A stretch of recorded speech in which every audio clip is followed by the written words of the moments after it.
आज यहाँ उपस्थित सभी पत्रकार बंधुओं का मैं स्वागत करती हूँ और सर्वप्रथम आज संविधान दिवस की सभी को हार्दिक शुभकामनाएं देती हूँ। संविधान की रक्षा और सुरक्षा का दायित्व शासन और प्रशासन का होता है और जब उस संविधान की रक्षा और सुरक्षा में शासन या प्रशासन का तंत्र नाकाम हो जाता है तब हम लोकतंत्र के चौथे स्तंभ के पास पहुंचते हैं, मीडिया के पास पहुंचते हैं और हम चाहते हैं कि वो जो अंतिम व्यक्ति की आवाज है वो ऊपर सरकारी तंत्र में बैठे हुए लोगों के कानों तक साफ साफ पहुंचे। और एक उसी मुझे लगता है तारतम्य को लेते हुए मैं आज आपके सामने उपस्थित हूं। आज संविधान दिवस है और मुझे बड़े दुख के साथ ये कहना पड़ रहा है कि आज हम एक ऐसे चेहरे की बात करेंगे, ऐसे शख्स की बात करेंगे जो कि आज केंद्र में मंत्री हैं। पहले हमारी तरफ से एक चमकता हुआ चेहरा थे और उन्हीं के क्षेत्र में जब बड़ी बड़ी घटनाएं घट जाती हैं और केंद्र सरकार में मंत्री पद पर बैठते हुए जनप्रतिनिधि बनकर सांसद के रूप में जब संसद में पहुंच जाते हैं, लेकिन उसके बाद भी अपने ही क्षेत्र में हो रही घटनाओं पर चुप्पी कैसे साध लेते हैं, इस पक्ष को मैं रखना चाहती हूं। मैं बात कर रही हूं परम आदरणीय ज्योतिरादित्य सिंधिया जी और उनके संसदीय क्षेत्र गुना लोकसभा क्षेत्र की। मैं बताना चाहती हूं कि जिला शिवपुरी गुना लोकसभा क्षेत्र में थाना कोलारस की एक घटना हमारे सामने आई और मेरे संज्ञान में जब पहुंची, क्योंकि मैं कांग्रेस की राष्ट्रीय प्रवक्ता तो हुई, मैं भारतीय ओबीसी महासभा की नेशनल कन्वीनर भी हूं, और ये संज्ञान में आई जुलाई 2024 के आसपास कि जिला शिवपुरी के अंदर एक मंदिर के महंत ने मंदिर परिसर के अंदर एक विकलांग ओबीसी हिंदू लोधी बेटी का बलात्कार किया, उसके पिता को जान से मारने की धमकी का डर दिखाकर उसके साथ बलात्कार बार बार किया। और जब यह घटना सार्वजनिक हुई तो उस समय जब मुझ तक ये बात पहुंची तब वो विकलांग बच्ची 8 माह की गर्भवती थी। बड़ी मुश्किलों से जद्दोजहद के बाद तो एफआईआर दर्ज हो पाई। बाबा ब्रिजेश शर्मा आरोपी है, फरार हो गए। अब बलात्कारी जब फरार हो गया तो पुलिस ढूंढ रही है, लेकिन पुलिस बलात्कार के आरोपी को पकड़ नहीं पाई। और उस समय पर मैंने वहां के एसपी साहब से बात की। जिला शिवपुरी के एसपी साहब ने कहा हम शीघ्र अतिशीघ्र इस पर कार्रवाई करेंगे, आप चिंता मत कीजिए। ये मल्टीपल फ्रॉडिया व्यक्ति है, इसके पास मल्टीपल आईडीज मौजूद है। पहले मेरा प्रश्न है कि जब हम घर में किसी को किराए पर कमरा भी देते हैं तो उसका आधार कार्ड मांगा जाता है, कहा जाता है भैया आप मालिकाना अधिकार आपका है प्रॉपर्टी पे, तो आपकी प्रॉपर्टी में कौन रह रहा है आपको पता होना चाहिए। तो जब जिस जगह के सांसद आदरणीय ज्योतिरादित्य सिंधिया जी हैं, जहां पर शासन भाजपा का है, डबल इंजन की सरकार है, वहां मल्टीपल आईडीज लेकर एक फ्रॉड व्यक्ति महंत के रूप में मंदिर के परिसर में कितने सालों से था, कब तक था, ये जानकारी शासन और प्रशासन को क्यों नहीं थी। अब जब हम तक खबर आई, बड़ी मुश्किल से एफआईआर दर्ज हुई और वहां मैंने 16 अगस्त 2024 को जाकर भारतीय ओबीसी महासभा और कांग्रेस पार्टी ने मिलकर एक बड़ा धरना प्रदर्शन किया। और जब वो धरना प्रदर्शन हमने किया तो हमने डीएम के माध्यम से सीएम तक ज्ञापन पहुंचाने का काम किया और हमारी मांग उसमें स्पष्ट थी कि बलात्कारी बाबा ब्रिजेश शर्मा को तत्काल गिरफ्तार किया जाए। और एक और उस दिन मुझे लगता है बड़ी दुखद खबर थी कि उस दिन ही जब हमने धरना हम कर रहे थे, मुझे खबर आई कि उस बच्ची ने एक नवजात शिशु, एक बच्चे को जन्म दिया है। बिन ब्याही मां बनाने वाला बलात्कारी बाबा ब्रिजेश शर्मा, उसे गिरफ्तार करने में सरकार नाकामयाब होती है। सांसद महोदय आदरणीय ज्योतिरादित्य सिंधिया जी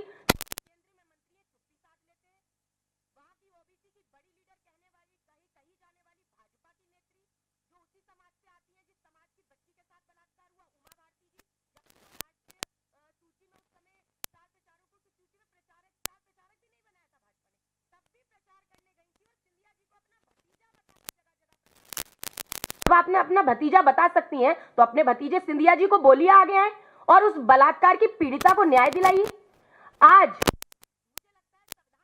बात उठानी जरूरी है कि संविधान के रक्षक कैसे भक्षक बन चुके हैं कि जब एक बच्ची का बलात्कार होता है, उसको बिन ब्याही मां बने हुए आज 1 साल से अधिक हो गया, उसका बच्चा 1.5 साल का हो गया है, लेकिन आज तक वो बलात्कार का आरोपी बाबा ब्रिजेश शर्मा गिरफ्तार नहीं हुआ। आखिर क्या कारण है? 2 ही कारण हो सकते हैं। या तो वो बलात्कारी बाबा ब्रिजेश शर्मा कहीं का बहुत बड़ा डॉन है जी, तभी उसको गिरफ्तार नहीं किया जा रहा, या फिर उस डॉन के पीछे या फिर उस बलात्कारी बाबा के पीछे कोई सत्तासीन बड़ा डॉन है जो गिरफ्तार होने से रोक रहे हैं। क्योंकि मेरी कुछ दिन पूर्व भी फिर से एसपी साहब से बात हुई थी, मैंने उनसे पूछा भाई अभी तक शीघ्र अतिशीघ्र आपका नहीं हुआ, 1 साल से ऊपर हो गया, तो एसपी साहब ने कहा जी उसके पास मल्टीपल आईडीज है, कई राज्यों में हमने पुलिस भेज रखी है, लेकिन उसका पता नहीं लग पा रहा, वो भेष बदल बदल के रह रहा है।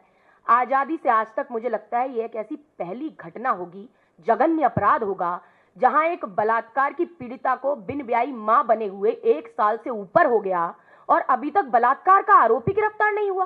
कितनी शर्मनाक बात है। और ये एक ऐसे क्षेत्र की बात है जहां के सांसद महोदय केंद्र में मंत्री हैं भाजपा की सरकार में, क्योंकि मैंने आदरणीय सिंधिया जी को मैं पिता तुल्य मानती हूं। देखा है जब कांग्रेस में थे तो मैं बड़ा बच्चियों का, बेटियों का, माताओं बहनों का बड़ा सम्मान करते थे। आज उन्हें क्या हो गया है? अगर माताओं बहनों का सम्मान करते हैं वैसे ही तो आगे आइए, न्याय दिलाइए। और ये निर्भया फंड क्या कर रहा है? निर्भया फंड में इतना पैसा पड़ा हुआ है, जो कांग्रेस की सरकार में निर्भया फंड बना उसमें से 1 रुपया आप महिला सशक्तिकरण के लिए नहीं देने का काम कर रहे हैं। इस बच्ची को जो बलात्कार की पीड़िता है, ये हिंदू हितैषी जो भाजपा बनने का ढोंग करती है, मैं पूछती हूं क्या ये लोधी की बच्ची, ये पिछड़े की बच्ची, क्या ये हिंदू की बेटी नहीं है क्या? अगर है तो आगे आइए सनातन के सच्चे प्रेमी और समर्थक बनकर, और इस हिंदू की ओबीसी पीड़िता लोधी बच्ची को न्याय दिलाइए और उस बलात्कार पीड़िता का जो आरोपी है, उसे बिन ब्याही मां बनाने वाला उस बाबा ब्रजेश शर्मा को तत्काल गिरफ्तार कराइए, जेल की सलाखों के पीछे पहुंचाइए। किसका इंतजार कर रहे हैं? और मैं आपको बताना चाहती हूं कि हमने धरना प्रदर्शन किया, मैं चाहूंगी वो पिक्चर्स भी दिखाई जाए, जहां हमने डीएम को ज्ञापन सौंपा। और ज्ञापन सौंपने का काम हमने किया 2024 में। शासन और प्रशासन जब चुप्पी साध लेता है तो हमारे पास कोई और ऑप्शन नहीं था। हमने कहा क्या किया जाए, कैसे इस सरकार के कानों में आवाज पहुंचाई जाए। तो हमने फिर लोकतंत्र के चौथे स्तंभ तक अपनी आवाज पहुंचाने का एक रास्ता अपनाया। और आज लगभग 1.5 साल हो गया, 1 साल से ऊपर हो गया, उसके बाद जब कोई इस पर कार्रवाई नहीं हो पाई, हमने कहा हम आपके सामने आएंगे और इस बात को रखेंगे। हमारी कुछ मांगे हैं। देखिए, प्रधानमंत्री जी भी अपने आप को ओबीसी का बताते हैं, मुख्यमंत्री जी भी ओबीसी हैं और ये बच्ची भी ओबीसी है। अरे ओबीसी का शासन है तो अगर आप अपने आप को ओबीसी बताते हैं, वोट मांगने के लिए तो आप ओबीसी बन जाते हैं। और ओबीसी के लिए न्याय की बात हो, बच्चियों के बलात्कार पर न्याय दिलाने की बात हो, तो आप चुप्पी साध जाते हैं, मौन साध जाते हैं, मुंह पर ताला लग जाता है, आंखें बंद हो जाती हैं, कानों से बहरे हो जाते हैं। अगर रूप बदलने में माहिर मामा मारीच के साथ बाबा रूप में रावण ना आता तो सीता माता का अपहरण ना हो पाता। रावण राज में हजारों राक्षसों के बीच भी सीता माता सुरक्षित रही, लेकिन कहीं योगी राज में, कहीं मोदी राज में, पहले कभी मामा राज में और अब मोहन राज में सीता माता की बेटियां सुरक्षित नहीं है। आज ये सत्यता और सच्चाई बन चुकी है। तो सबसे पहले तो मैं चाहूंगी कि आदरणीय ज्योतिरादित्य सिंधिया जी, सम्मान के साथ कहूंगी आप आगे आइए और इस बच्ची के लिए आवाज उठाइए और बताइए कितना शासन और प्रशासन ने इसे पैसा दिया। इस बच्ची की आर्थिक मदद आपने क्या की? कैसे वो अपने नवजात शिशु का भरण पोषण करेगी? एक बलात्कार पीड़िता को आपने क्या राशि मुहैया उसकी मदद के लिए कराने का काम किया? क्या मोदी सरकार के निर्भया फंड से कुछ राशि उस बच्ची को मुहैया हुई? नहीं हुई। आखिर क्यों? क्या कारण है? कारण स्पष्ट है। ये सरकार बेटी बचाओ बेटी पढ़ाओ के खोखले नारे लगाती है, लेकिन एक तरफ प्रधानमंत्री जी सार्वजनिक तौर पर महिलाओं को अपमानित करते हुए नजर आते हैं। कई एक ब्याता को 50 करोड़ की गर्लफ्रेंड कहते हैं, किसी को जर्सी गाय कहते हैं, किसी महिला सांसद की तुलना सुपर्णखा और ताड़का की हंसी से करते हुए नजर आते हैं। नीतीश कुमार जी के डीएनए पर प्रश्न उठाते हुए उनकी माता जी को गाली देते हैं, बिहार की माता को गाली देते हैं। तो ये भाजपा का मुझे लगता है ये चरित्र है राजनीतिक कि ये महिलाओं का अपमान हमेशा करते आए हैं और निरंतर कर रहे हैं। और मैं तो ये बताना चाहूंगी कि बड़े शर्म की बात है कि जब मैं, क्योंकि राष्ट्रीय प्रवक्ता हूं, तो हम लोग रोज टीवी डिबेट्स पर बैठते हैं, और एक दिन जब हम टीवी डिबेट पर थे तो मैंने इस मुद्दे को बार बार उठाया, हर बार उठाया। और एक बीजेपी की प्रवक्ता हैं इल्मी जी, शाजिया जी से मैंने पूछा, भाई आप सत्ताधारी हैं, सत्ताधीश, आप बताइए कि इस मुद्दे पर आप क्या कर रहे हैं? तो उनका जवाब था कि ऐसे वाक्य तो हजारों होते हैं, रोज होते हैं। तो मैं वो वीडियो भी दिखाना चाहूंगी, मैं निवेदन करूंगी, आप प्लीज इसको दिखा दीजिए थोड़ा। मैं कांग्रेस की राष्ट्रीय प्रवक्ता के तौर पर नहीं, एक बेटी और एक महिला होने के नाते मैंने पिछली बार भी चित्रा जी के शो में पूछा, लेकिन मुझे जवाब नहीं मिला। आपसे पूछ लेते, आप महिलाओं पे बड़ा अच्छा आपने प्रवचन सुनाया। आप जब महिलाओं की इज्जत की बात करती है तो अभी शिवपुरी मध्य प्रदेश में डबल इंजन की सरकार है। एक बाबा मंदिर का महंत बलात्कार करता है एक लोधी हिंदू बेटी का, जो की विकलांग थी, दर्शनार्थी का। अरे हजारों ऐसे वाक्य होंगे भैया, हजारों होंगे। तो इनको लगता है कि ऐसे वाक्य हजारों होते हैं और रोज होते हैं। इन्हें भी पता है इनके राज्य में ऐसे हजारों वाक्य हो रहे, परंतु एक महिला के नाते क्या ये शब्दावली ठीक है? भाजपा के कोई प्रवक्ता आते हैं, किसी प्रवक्ता की माताजी को सार्वजनिक तौर पर गंदी गाली दे देते हैं, लेकिन उन पर कोई कार्रवाई भाजपा की तरफ से नहीं की जाती। ये तो महिला प्रवक्ता है, इन्हें शर्म आनी चाहिए कि किस प्रकार की टीका टिप्पणी करने का काम कर रही है। तो ये आ कहां से रहा है? ये आ रहा है भारतीय जनता पार्टी की जो बड़ी अम्मा है आरएसएस, जो महिलाओं का अपमान करने में सबसे आगे रहते हैं, संविधान का अपमान करने में सबसे आगे रहते हैं, किसानों का अपमान करने में सबसे आगे रहते हैं, उन्हीं की सीख को आज ही आईना दिखाते हुए भाजपा के प्रवक्ता समय समय पर नजर आ जाते हैं।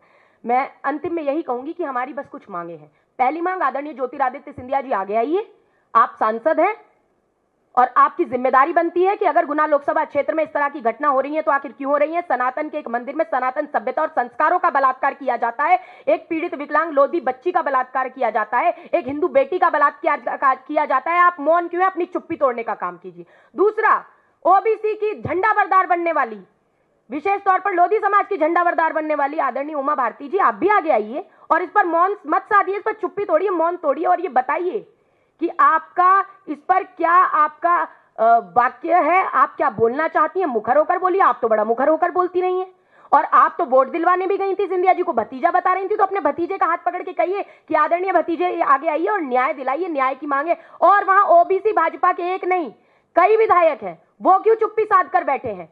उन्हें भी आगे आना चाहिए। और आदरणीय मुख्यमंत्री मोहन यादव जी, अगर आप अपने आप को ओबीसी बताते हैं, ओबीसी का कार्ड तो खेलते नजर आते हैं, लेकिन अगर ओबीसी बच्चियों को अगर आप न्याय नहीं दिला सकते हैं तो नैतिकता के आधार पर अपनी कुर्सी छोड़ दीजिए, इस्तीफा दे दीजिए। और प्रधानमंत्री जी भी अपने आप को ओबीसी तब बताइए जब आप ओबीसी को अधिकार देने की बात को करते कहीं तो नजर आइए। और अगर आप ओबीसी के अधिकारों के लिए लड़ाई नहीं लड़ सकते, सामाजिक न्याय नहीं दिला सकते, मुखर होकर बात नहीं कर सकते, महिला सम्मान की बात नहीं कर सकते, सिर्फ विक्टिम कार्ड खेलना है महिलाओं के नाम पर, आपको सिर्फ सिलेक्टिविज्म करना है कि कहीं हमें दिखेगा तो जी महिलाओं की बात करेंगे और कहीं नहीं करेंगे, तो आप आगे आइए। क्योंकि यही वो मध्य प्रदेश है जहां बनारस हिंदू यूनिवर्सिटी में जब एक छात्रा के साथ बलात्कार होता है तो जो बलात्कार करने वाले जो इनके भाजपा के कार्यकर्ता थे वो मध्य प्रदेश में लाडली बहना का प्रचार करते हमें नजर आते हैं। इतनी शर्मनाक स्थिति और भाजपा को शर्म नहीं आती, कान पर जू नहीं रेंगता। मैं अपनी बात का यहीं से समापन करूंगी कि नारी परामर्श में मंत्री, गृह कार्य में दासी, धर्म कार्य में धर्म पत्नी, स्नेह करते हुए माता, विलास में रंभा और क्रीड़ा में मित्र का स्थान रखती है।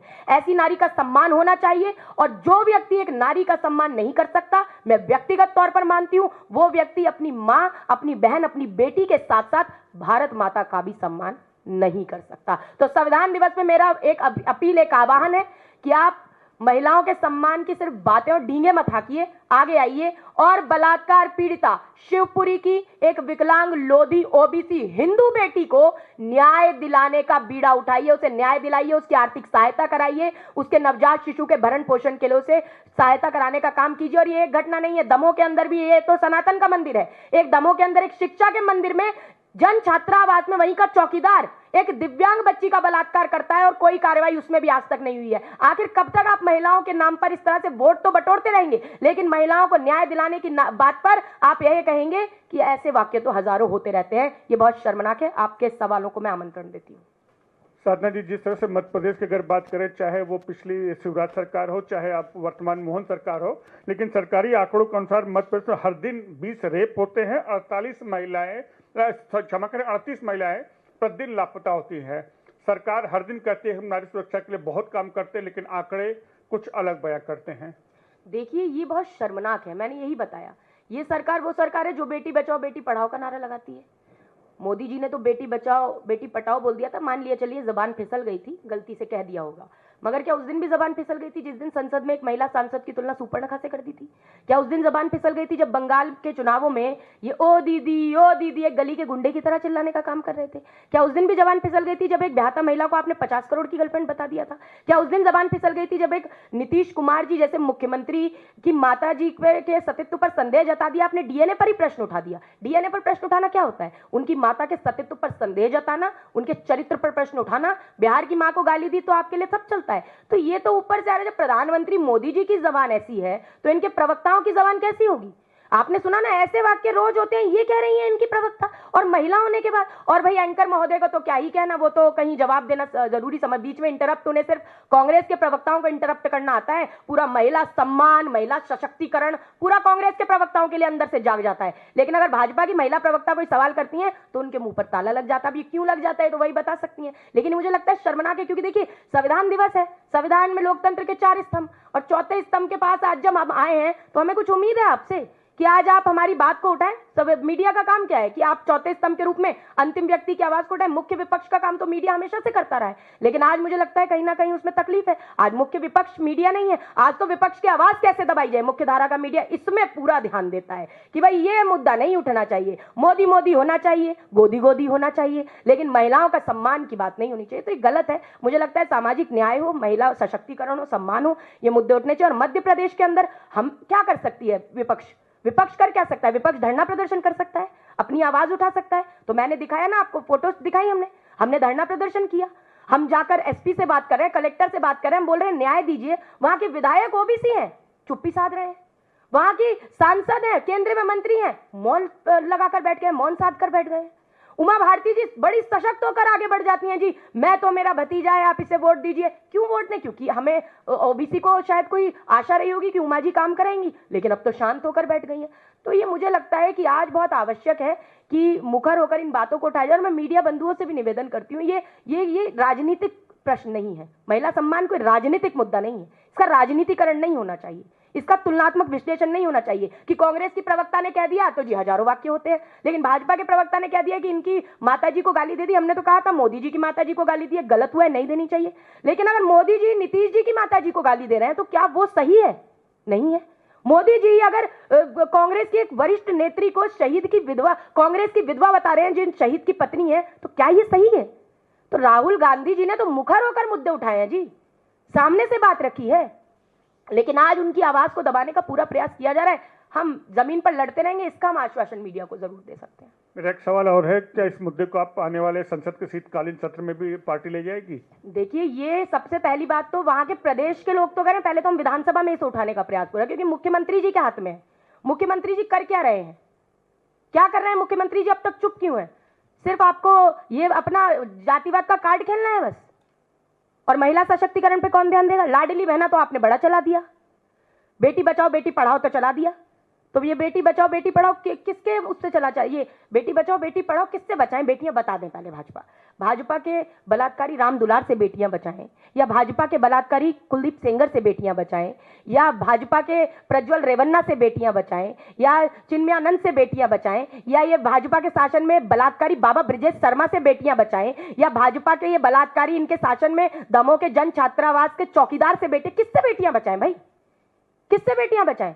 वहां रक्षक ही भक्षक बन जाएगा तो क्या करे? तो आज ये सवाल है और बिल्कुल हम इस मुद्दे को पूरा उठाएंगे। और मैंने 1.5 साल पहले किया था धरना प्रदर्शन, 1.5 साल तक मैं लड़ाई लड़ती रही हूं, इसकी जमीन पर लड़ी है। ये एसी के कमरों में बैठकर काम करने वाला काम नहीं है। सिर्फ कांग्रेस पार्टी ने हमेशा जमीन पर लड़ाई लड़ी है, चाहे वो देश को आजाद कराने की बात रही हो। पहले लड़े थे गोरों से और अब लड़ रहे हैं चोरों से, और लड़ते रहेंगे। कोई और सवाल?